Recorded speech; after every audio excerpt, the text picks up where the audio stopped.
नमस्ते सबैजनालाई। आज चाहिँ हामी शुभ लक्ष्मी कोर्समा कसरी एसआइपी रेजिस्ट्रेसन गर्ने त अनलाइन भनेर सिक्न जाँदैछौँ। त्यसको लागि तपाईँले सुरुमा गुगलमा गएर टाइप गर्नुहोस् लक्ष्मी क्यापिटल लिमिटेड अनि सर्च गर्नुहोस्।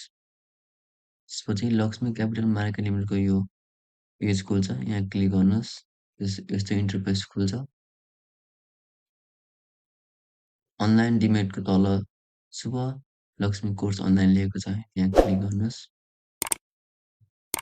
त्यसपछि यस्तो इन्टरफेस खुल्छ। तपाईँले यहाँ सिम्पली एसआइपी रेजिस्ट्रेसनमा क्लिक गर्नुहोस्। त्यसपछि यो इन्टरफेस खुल्छ, एसआइपी रेजिस्ट्रेसन फर्म। त्यसपछि एप्लिकेसन डिटेलमा तपाईँले आफ्नो डिपी चुज गर्नुहोस्, आफ्नो पेरोइड हाल्नुहोस्।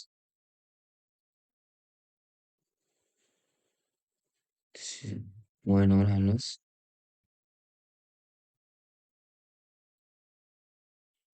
त्यसपछि आफ्नो यहाँ नेम हाल्नुहोस्। त्यसपछि आफ्नो डेट अफ बर्थ हाल्नुहोस्।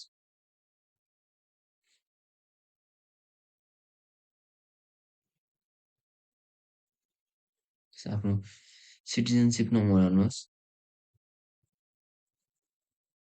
त्यसपछि तल एप्लिकेसन डिटेलमा यहाँ जानुहोस्। त्यसपछि पे नेम तपाईँको नाम आइसक्यो, किनभने तपाईँले माथि हालिसक्नु भएको छ। पे कन्ट्याक्ट डिटेल्स यहाँ आयो, कन्ट्याक्ट नम्बर पनि आयो। त्यसपछि एसआइपी इन्स्टलमेन्ट एमाउन्ट तपाईँले कतिको एसआइपी गर्न चाहनुहुन्छ त्यही यहाँ सिलेक्ट गरेर हाल्नुहोस्।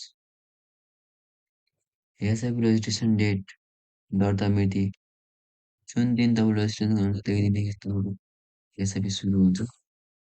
पेमेन्ट मोड भुक्तानीको किसिम तपाईँले केबाट पेमेन्ट गर्न चाहनुहुन्छ, सिम्पली जुन युज गर्नुहुन्छ त्यही सिलेक्ट गर्नुहोस्। मैले चाहिँ यस यी सेवा चुज गरेँ। मोड अफ एसआइपी आयोजनाको किसिम अनलिमिटेड गर्नुहोला। एसआइपी इन्टरभल यसमा मन्थली सिलेक्ट गर्नुहोला। यहाँ आफ्नो ब्याङ्क डिटेल हाल्नुहोला, ब्याङ्क एकाउन्ट नम्बर हाल्नुहोला।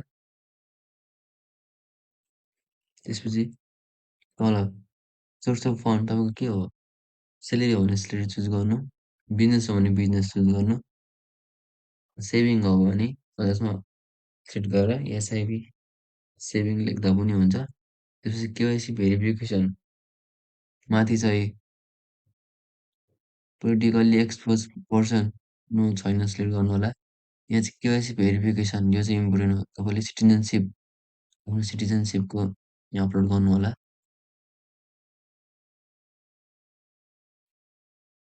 त्यसपछि मेरो सेयर डिटेल्स यहाँ हाल्नुहोला, आफ्नो मेरो सेयर डिटेल्स।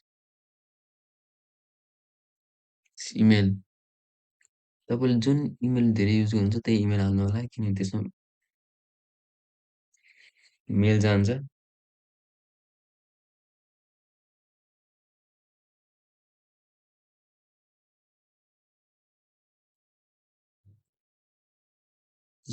गेट ओटिपी गर्नुहोला। तपाईँको जिमेलमा ओटिपी जान्छ।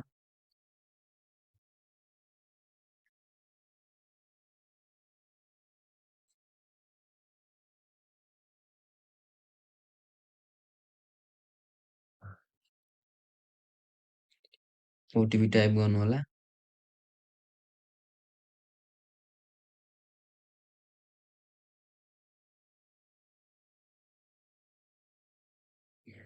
यहाँ चाहिँ भेरिफाई ओटिपी गर्नुहोला। ओटिपी भेरिफाई सक्सेसफुली लेखेको छ।